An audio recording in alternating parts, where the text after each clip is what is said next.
at me. Yep. During the earn my money, right? Yeah. Okay, 3, 2, 1. Welcome to Peek Inside the Panic Room, and today we've got a very special episode. Sitting with me at Currumbin Wildlife Hospital is Lewis McKillop, Head of Research. How are you, mate? Yeah, good, thank you. How are you? Mate, I'm very good, very excited. When Sophie and I sat down and we were planning what we'd like and who we'd like to have as guests on the show, and straight away I was like, I live in Elanora, so I've got a bit of an affinity for the subject matter we'll be talking about today. Mate, koalas. Yep. They've got to be Australia's favourite animal, right? Absolutely, yeah. There's not a more iconic species out there. I think it is, and it probably deserves to be on the badge or whatever we call it. What's that called? The crown of arms? Is that what we call it? Coat of arms. Yep. It should be there. But, mate, there's some issues, isn't there? There is, yeah. Lots of issues that koalas are dealing with at the moment. Yeah. And the big one that we see here in the Gold Coast in Elanora is Chlamydia. Yeah, it's an interesting one because I guess it's been around forever. Why do you find that it's in this area there's such a high population of koalas with chlamydia? It's a really good question. Across the Gold Coast, chlamydia is a huge problem, but it does vary quite significantly from suburb to suburb. Some of the local populations, like the burley koalas, are far better off than say, the Elanora ones. So we don't really know why. Well, that's a bit like the humans, though, isn't it? Yes. They think they're a bit better. Yeah. Us, lower socioeconomic Elanorans, could that be? It's interesting that it would change, and it really geographically it's pretty close. Yeah, genetically the koalas are very similar, but we still don't really know why. Some areas are more affected than others. Obviously, there's other factors that come into play. Chlamydia is a disease that they catch. It's spread between koalas, but other factors like the stress on the animal can determine whether they get sick or whether they can just cope with the disease unaffected. And certainly some koalas in some populations have got more stress factors related to habitat loss and dogs and people and cars, and there's lots of factors that can affect the disease. So do you think, so a lot of the factors, actually I'll just point that so that you're talking into the end there. Yep. So a lot of the factors there that you mentioned are human related. Yep. So am I to assume that without human interference this wouldn't be as big an issue? Absolutely, yeah. So the Europeans brought chlamydia over with them. Absolutely, they did. So that's how it evolved. Evolved from livestock and jumped across to koalas, and koalas didn't have that natural immunity. So we started the problem off, but we've only made it worse. There was lots of hunting of koalas, which really decimated the numbers. But then we had the other factors like the roads and the dogs and the land clearing on a massive scale to build new houses is really decimated their populations, and as if things weren't bad enough, then you throw in bushfires and things like that, and it's really caused koalas to be on the brink. Yeah, it's funny because I live in Elanora. I have an easement at the top of my street which is a koala habitat, and I don't know, maybe just before COVID there was a koala in my backyard, there were no big trees. It was just sitting in this small tree. It couldn't feed from it. It was just there, and it was amazing. It's the first time that we've actually had a personal attachment to something. And so it's sort of, since then, it made me feel, well, we're really close to this wildlife. These things are wild animals that are living in a domestic area.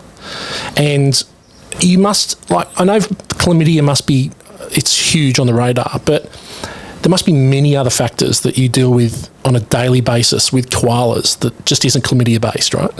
Yeah, absolutely. And land clearing is a big one, and it can happen on a grand scale. You see these new developments going in that are completely wiping out habitats, but it also happens on a local level, where one person might want to clear their block and they may or may not have permission to do so, but the trees come down and one or two koalas can be affected. And for the greater population, it's not that big a deal, but for those one or two koalas, it's a huge deal. They've lost their home, and where do they go? There's not necessarily a safe passage to the next lot of safe trees, and where they try and go to may be occupied already and by other koalas, and they won't be able to fit in and slot in there, and the problem just gets worse for these individuals.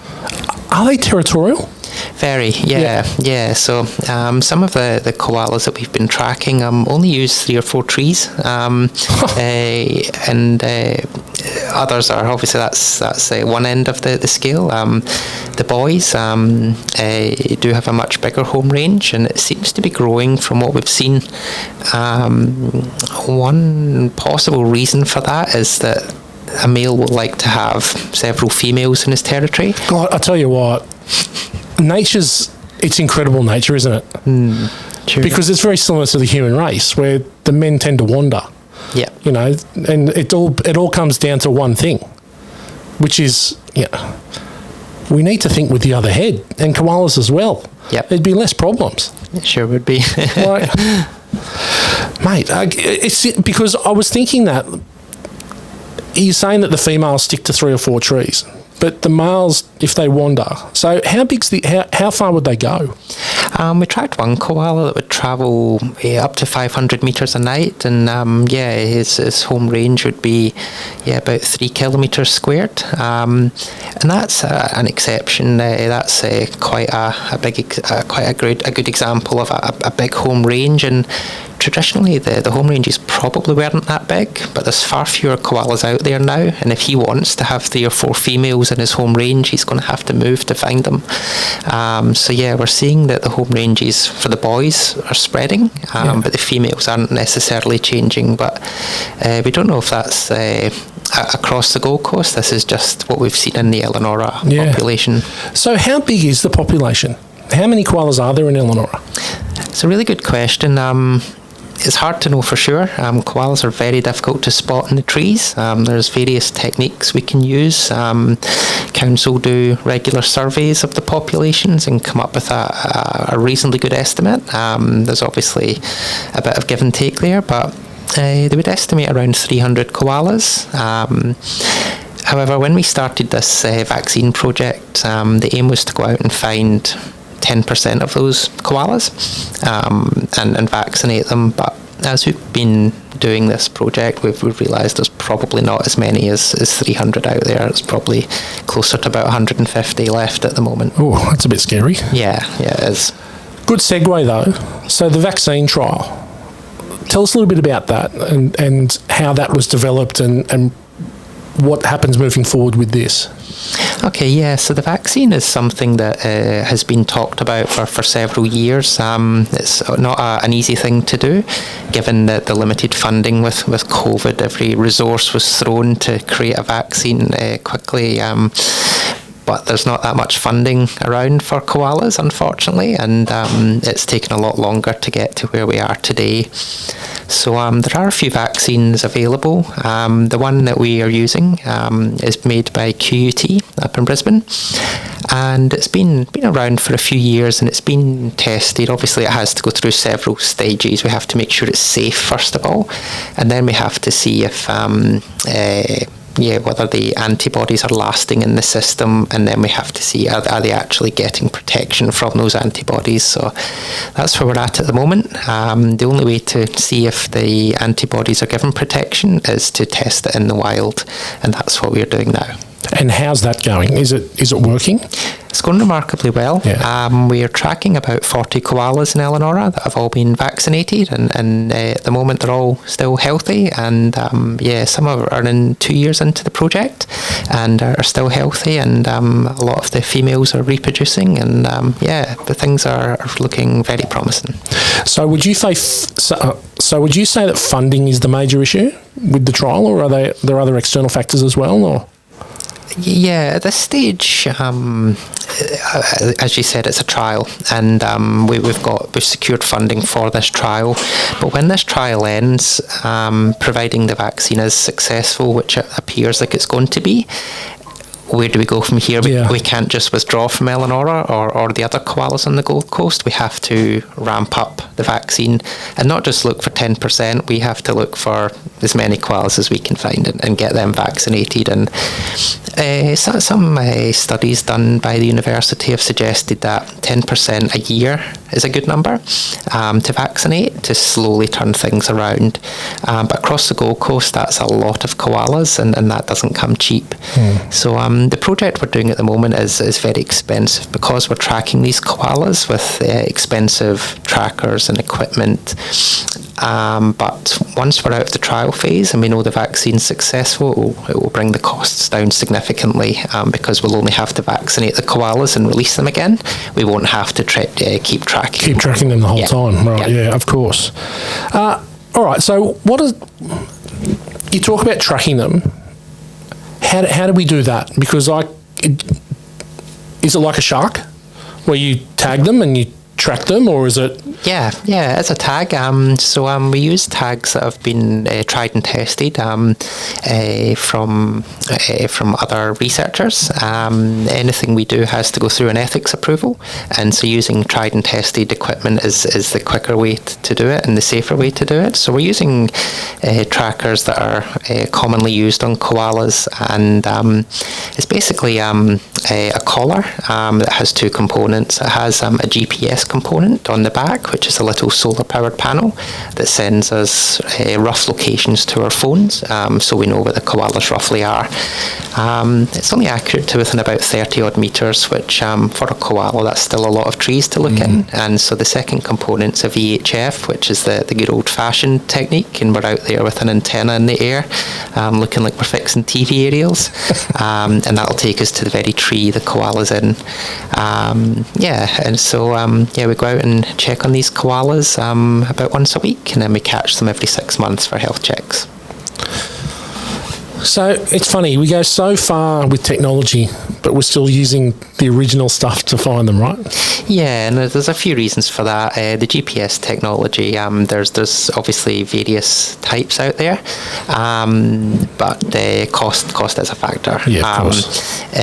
But the VHF, I think, is tried and tested, and it'll be around for a long time still. Yeah. So you said QUT developed the vaccine. Yep.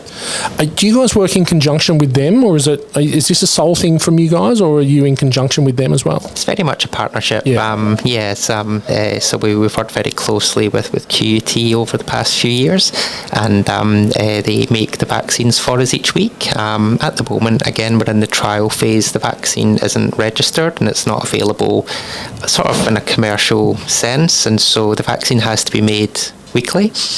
Today's vaccine day, the researcher made it for us this morning, and one of our volunteers drives up to Brisbane to collect it, and then that will keep in the fridge for a week.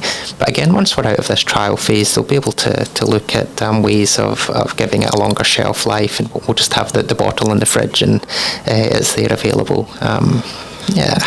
Oh God, it's incredible, and you forget, and it's in the last few years, there's been a few vaccines in the news, right? Yep. And there's been a lot of trials and all this kind of stuff, and it's incredible the trial process that you're going through here, seeing what we've lived through for the last few years, and it's like all these things we've got to go through just to ensure that the koalas are safe. So it's pretty amazing that it just can't be, this sort of works, let's just move on. Like it's done right. Yeah, we're very bound by ethics, which are set out by the university, but also the Department of Environment and Science. Everything we do has to be approved by them with the relevant permits and so on. And so the worst thing we could do is try and do some research but end up harming koalas accidentally. So we're very cautious about that. We have lots of we have some set rules, but we tend to go above and beyond in terms of protecting the koalas that we're tracking, because the last thing we want to do is cause any harm to any of these koalas. Of course. So obviously the research and the tracking and the watching of these koalas has ramped up throughout the trial. Yeah. Has there been anything else that you've sort of found along the way where you've gone, that we didn't know that before, or we didn't know this before? Because obviously you've got a bit more of a keen eye on them now. Yeah, absolutely. It was a bit of an eye-opener to see the trees that they were using. Obviously, we know what a koala's favourite food tree is. There's primary food trees and there's secondary food trees, but we've learned that a koala will sleep in almost any tree. We've seen them in mango trees, lily pillies, camphor laurels, brush boxes, and we've even seen one sleeping in a lantana bush and one in a palm tree. So that's pretty Aussie. Yeah, it goes to show that obviously there's a bit of a push at the moment for people wanting to plant eucalyptus and restore habitat, but it goes to show that it's not just about the eucalypts. Every tree is important in the ecosystem, and a lot of these trees, what we've come to realise is that they tend to favour these other trees when it's hot. The eucalypts don't give a lot of shade, whereas all these other trees, the fig trees and so on, have a lot more foliage. Yeah, and so every tree is important to a koala, not to mention all the other wildlife species that are out there. Well, that makes me feel a bit better about my house. That I was like, I'm a bit useless here, but no, I'm okay, because I've got some trees in the back that they can hang in. Yep. It doesn't matter. They might not eat dinner there, but they can definitely have a sleep. Yeah, and they might use it to pass through to other areas. So that was really interesting to see. We've learned as well that we do know that koalas can swim, but we now have evidence of them doing it. One of our boys, Bungo, he lives in Schuster's Park, and occasionally we have records of him swimming across Tallabudgera Creek to the golf course, and he'll go and visit the golf course for a few days and then swim back again. And we've found him soaking wet a few days after he'd made the trip, and he's come back again, and we've caught him dripping wet, and the GPS data backs up what we're seeing, that he has been. We've seen him on both sides, and so we do know they can swim, but having that first-hand evidence of it is interesting. We don't know why he goes. There might be a tree over there he likes, but that's his thing. So you mentioned Schuster's Park. Now, it's an anomaly, Schuster's Park. Yep. I don't live far from Schuster's Park, and it's like this. You wouldn't know it existed unless you live locally. Because you can't see it. Yep. Right. I'd assume that's a pretty good place for a koala to pop up camp. Yes and no. Yeah, okay. Dogs? It's also a very big dog park. You're right. Yeah, there is a big section where no dogs are allowed, and that's where Bungle lives. But every time we're out there tracking, we do see people walking their dogs off leash. Yeah. It's a problem, and it does frustrate us because there is such a big dog area that people I don't know why they need to come into the no dog area.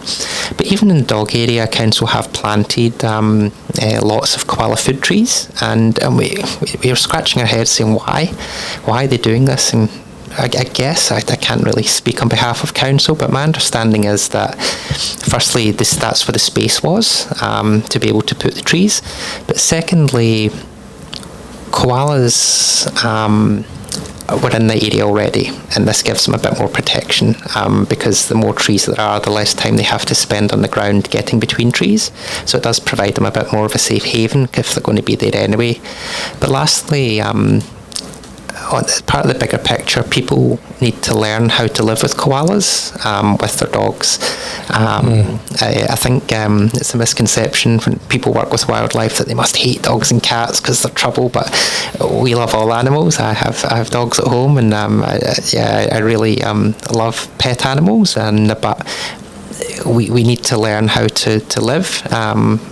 We need to learn to live alongside the koalas. We can't just say, well, my garden is for my dog and the koalas can use the next garden, because the koalas aren't that smart. And I guess in Schuster's Park, it's about education. There's lots of signage, and the vast majority of people will do the right thing. And there's the odd incident with a dog, but they're few and far between. Can they defend themselves? Because they've got some pretty scary claws, but can they defend themselves, or they're not? That's not their go-to? It's not their go-to. They're very defensive. Generally, they come off second best when a dog's involved, and you'd be amazed at the species of dogs that have taken down koalas. We've had koalas die from being attacked by whippets and pugs and all sorts of things. It's not pugs. It's not just big dogs, and it's sometimes not just the initial trauma. It's the infection that comes after. There's not a species of dog, it seems, that wouldn't take down a koala, and that's just in their instincts. It's very hard to train that out of a dog. Learning to follow the guidelines that council set out, keeping your dog in at night when you live in a koala zone is the single biggest thing you can do. Yeah, that's a good point. So humans would pose far greater problem for koala population and domestic pets than anything else, I would assume. Yes. Yeah. So then, what do we do when we find an injured koala, or we think that there's something? A koala might be in distress. Do we call you guys? Yeah, absolutely. So you can call the hospital here, or you can call Wildcare. Wildcare, a volunteer rescue and rehabilitation organisation on the Gold Coast, and we work very closely together. And certainly if you called our hospital for help, it may be us that come out, or it may be Wildcare. Either way, we'll get to that animal and help it. Should we try and help it? I wouldn't recommend it. They can give you a very nasty bite. People are obviously concerned about the claws, but the bite is quite significant, and you may end up in hospital. The one time we would ask for your help is if you see the koala sitting or lying on the ground for an extended period.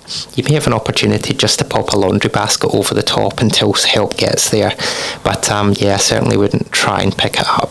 He'll probably end up in severe pain. Okay, well, that's a bit frightening. Yeah. The spread of chlamydia, is there anything else that can be done to stop the spread? So it's hard to educate a koala, right? You can't. But is there anything how are they catching it? Are they just catching it from each other? Yeah, it's sexually transmitted. Yeah. Initially, it jumped across from livestock, and it possibly transmitted through feces or something like that into koalas. But now it's in koalas, it's running rampant because they didn't have that natural immunity. So I guess the vaccine is going to be key to slowing it down. But I think my personal opinion is that the approach needs to be twofold. When we started the vaccine project in Elanora, we went out looking for healthy koalas to vaccinate, and we found a lot of sick ones as well. And those sick ones were brought in for treatment, and some were treated and put back out there, and others sadly didn't make it. Overall it improved the health of the local population, and I think it needs to be a twofold approach. You can't just go and vaccinate the koalas, you have to try and deal with the chlamydia that's already out there at the same time. Okay, so obviously the Wildlife Hospital doesn't just deal with koalas. Yep. Okay, now you are attached to the sanctuary. Yep. And you obviously just don't deal with the animals in the sanctuary. Yep. On a weekly basis, how many animals are you dealing with? Obviously you'd have some stuff that you need to do with the sanctuary, with the animals in there, but what about wild animals? Are you dealing with many on a weekly basis? Yeah, the numbers may shock you. Last year we admitted over 14,000 wild animals from the Gold Coast and the Tweed area, which is quite alarming. Wow. To translate that to break it down per day. I don't know the number, but I can tell you on a busy spring day we can get up to 140 animals admitted. In a quiet winter's day it will drop down significantly to 20 or 30, but there's days I've been here and we've had 140 animals admitted, and it's holy hell. Yeah, it's pretty scary. That's like an ER. Yep. Like, it's legitimately like Gold Coast Uni Hospital. Yeah. They'd have 140 people come and it'd be bedlam. Yep. So how do you deal with that? Like, is it the same thing? Do you triage them? Do you go, okay, no, you've got a stick in your foot, no, you're okay, and is exactly the same way it works? Absolutely, yeah. So as soon as the animal arrives, it will be triaged. Obviously, anything life-threatening will take priority, and then obviously severe injuries that may not be life-threatening will come along next, and then animals that are suffering chronic conditions that have been sort of bumbling along for a while, they might have to wait a bit longer. In an ideal world, we'd all get them seen straight away, but as you know, in a human hospital, it's just not possible. You have to triage, and certainly the animals that are waiting are kept comfortable. They're provided with warmth if needed, oxygen. They may receive fluids or pain relief while they're waiting, and we'll get to them as soon as we can. But certainly when there's 140 animals coming in, it gets a bit hectic. So that sounds like it's all hands on deck. So how many staff do you have? Not enough. Yeah. We have more than we have in recent years. We've been lucky to get a little bit more funding this year to extend our hours, so we can spread the workload out a bit better over the day. But we do rely heavily on volunteers as well. Each day we'll have about 3 to 4 vets on duty and about 6 nurses, and we'll have anything up to 16 volunteers. We have about 140 volunteers, and they all come and do a 4-hour shift each week, and we couldn't open our doors without them. That blows me away. 140 volunteers. It's probably still not enough. No, we still have gaps in the roster. Some volunteers pick up 2 or 3 shifts a week, and some come in when we're short. And but we still need more. So, if you want to volunteer, what goes into being a volunteer here? So, what's expected? Because I know there'd be some people going, "Oh, I don't know if I can do that," and then there'd be other people going, "Give me the suture." Right? Like, how does that work? What's expected of a volunteer? I guess, like the nurses, a lot of our job is cleaning. Obviously the animals are pretty messy, so cleaning is a huge part of the role. But it's not all blood and guts. The vets and the nurses treat the animals with their initial workups and then the surgeries and so on. The animals are through in the rehabilitation areas are all bandaged up. They're stable, and they just need a bit of TLC, some food, water, medication, and a clean cage. And it's a big job. Sometimes in the hospital we could have about 80 odd patients indoors and another 40 outside, and those animals all need cleaned, fed and medicated twice a day. And if one person was doing it, the last animal wouldn't get fed till lunchtime.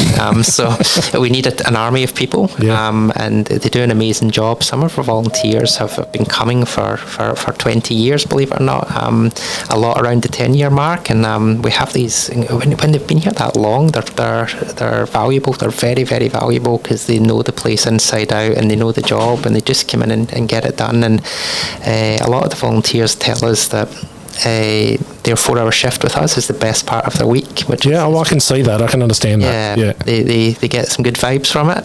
They go away feeling really positive about themselves, that they've made a real difference, and we love that about it. So,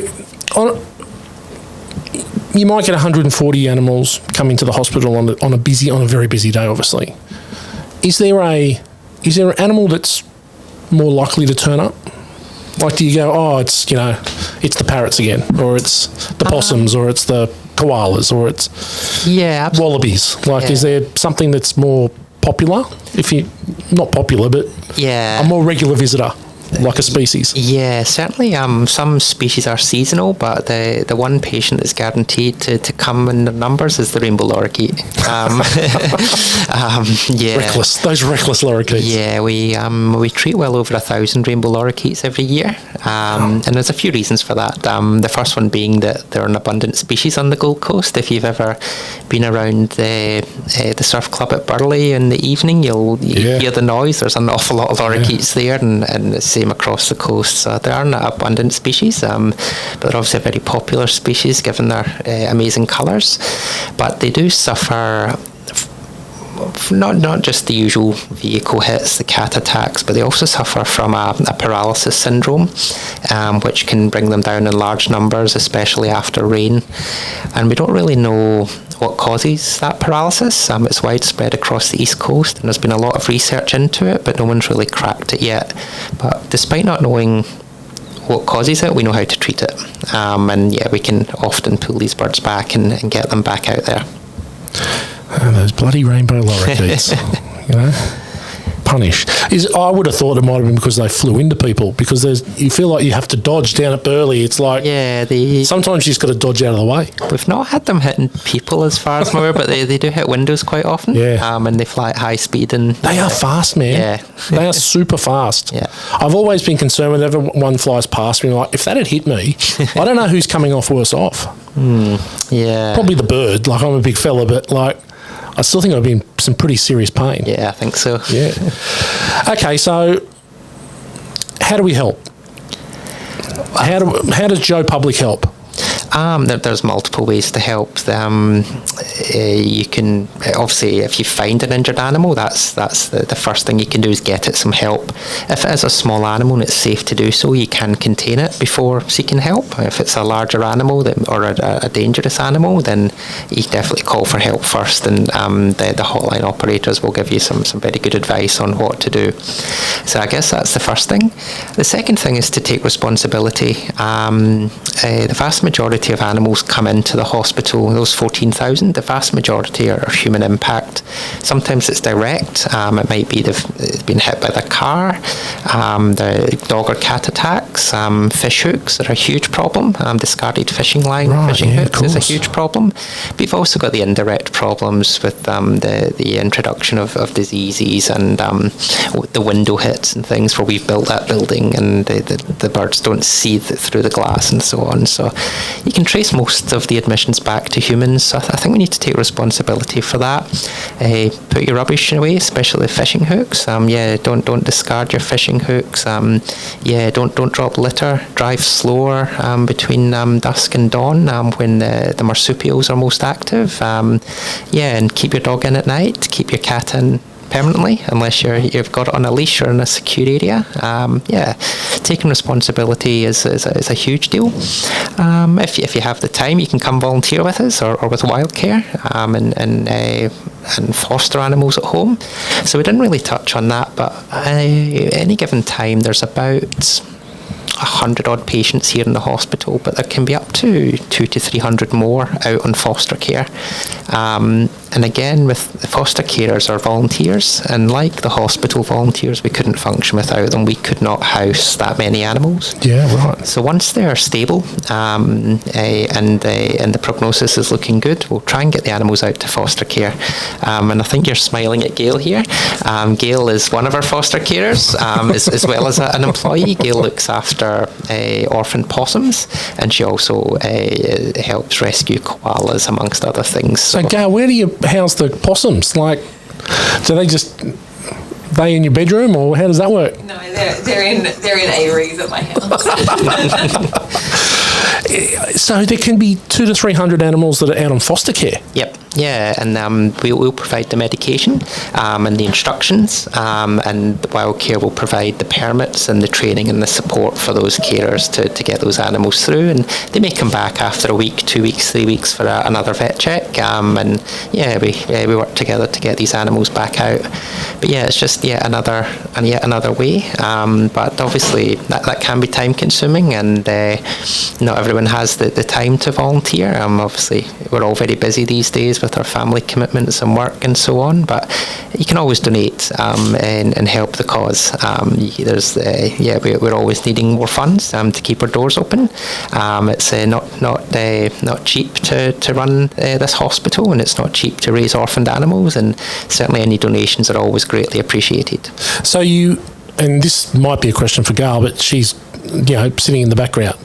But corporate partners, yep, absolutely. They're a big part of the hospital, aren't they? Absolutely, yeah. We have some really good relationships with local businesses, and they do some great work to help us keep our doors open. Yeah, excellent. And then just the regular public can get on the website and they can donate there as much or as little as you want.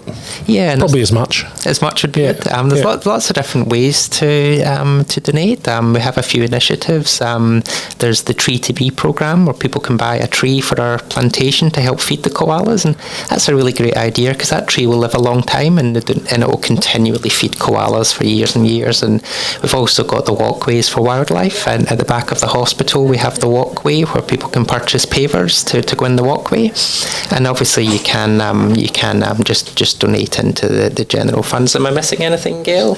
The wish list, of course. So we do have a wish list on our website where there's very specific items that we need, and we've listed clever, them yes. there. So rather than just donate money, you can actually pick what you want to donate, it's a really good initiative, and it means you know exactly where your money's going and what it's going to do. Yeah, okay, that's cool. So you can buy a piece of equipment specifically required by the hospital. Yeah, that'd be awesome. Yeah. Oh yeah, bequeathments. Yep, thank you, Gail. See, Gail, the funny thing here, so people, I know you can only see Lewis and myself, but we've got Gail in the background here, who's head of fundraising, and pretty much she's got the world's biggest job title. Okay, and she is very smartly just sat herself in the corner, but is feeding us notes as to how we can, help fundraise and help grow the wildlife hospital here. So obviously wills would be massive, bequeathments. Yeah. Absolutely. That would make a huge difference. If people are interested, we have a very good fundraising team that are very well set up to manage these things. And we'd love to get in touch with people and discuss the options with them if they were interested. It's a bit morbid, but I think that bequeathments is probably the easiest thing. Like if everyone needs a will, and you might as well your kids usually annoy you a little bit. You don't want to leave them all your money, so you should leave it to the people that really need it. Just some of it. Yeah, and it's especially there's some people out there that don't necessarily have a family that have helped us out, and it's a very, very kind thing to do as you pass. Yeah. Well, look, Lewis, I think we've taken enough of your time. Okay, it's been amazing. Thoroughly enjoyed hearing about the work you're doing here, and upset that my fellow Elanorans are struggling, but with your help, I'm sure they're going to be better a lot sooner than they would be. Yeah, they're getting there. The one thing before we wrap up is that the exciting news about the project, which I didn't really touch on, is that in the past 2 years, the 15 female koalas that we're tracking have had 26 joeys between them, which has really, really helped the local population. It's very exciting. So that gives some of those wandering males. Yeah. So for the females to breed every year is not impossible, but we weren't expecting so many joeys. How long's gestation for a koala? Pretty short. It's about a month. No way. And they give birth to a little jelly bean, and it crawls into the pouch and stays there for a long, long time. About a bit like my son. He's 17, but he's still essentially a jelly bean. Yeah. Just won't leave. Yeah. He's hopeless. Yeah. That's the way it's always the boys as well. It is always the boys. Yeah. I just wish he'd wander. Be like an Elanora koala and just wander a bit further. Yeah. Anyway, well, that's amazing. That's awesome. Yeah, so it gives us hope. So it's not all doom and gloom. We have a chance here to turn it around, and we're hopeful we can. Well, it's quite funny that the reason that you're in the Elanora koala population is in the problem that it's in is also the reason you're going to save it. Yes. Right? Yep. So I look forward to seeing what's going on. And I'll tell you what, I'm not far from actually coming and volunteering, to be honest. I think I probably will. I know Sophie probably will too, won't you? Loves animals. But I tell you what, it's been amazing. and really eye-opening and really heartwarming to talk to you, Lewis, and we really appreciate the amazing work you're doing with all the wildlife of the Gold Coast. And it's a shame that you have to do so much work. It's a shame, but we're privileged to be in the opportunity to help. Yeah. And we're grateful that we have these jobs, and we're glad that we can make a difference. Okay, people, so look, get on the website, donate as much as you can, help out. It all goes to a great cause. And if you've got some time, come down to the sanctuary and just see what it is, because this is an amazing place. And the hospital is really, really cool too. So please, donate as much as you can. It's been an absolute pleasure, Lewis. Gail, thank you for hiding in the corner. And thank you for organising this for us. We've really enjoyed it. We're going to keep in touch and make sure that we know what's going on, and we're going to keep spruiking your good work that you're doing. So we appreciate your time, mate. Thanks so much. No problem. Thanks for having me. Okay, thanks, Lewis. Thank you. Bye. There we go. I'm not the head of fundraising. Sneaky. Well, you are at the moment. You might have to call off this one. You need to take a photo. Can you take a photo of this, please? Can you get Gail just with that, holding it in front of her? There we go. Gail Lewis, there we go.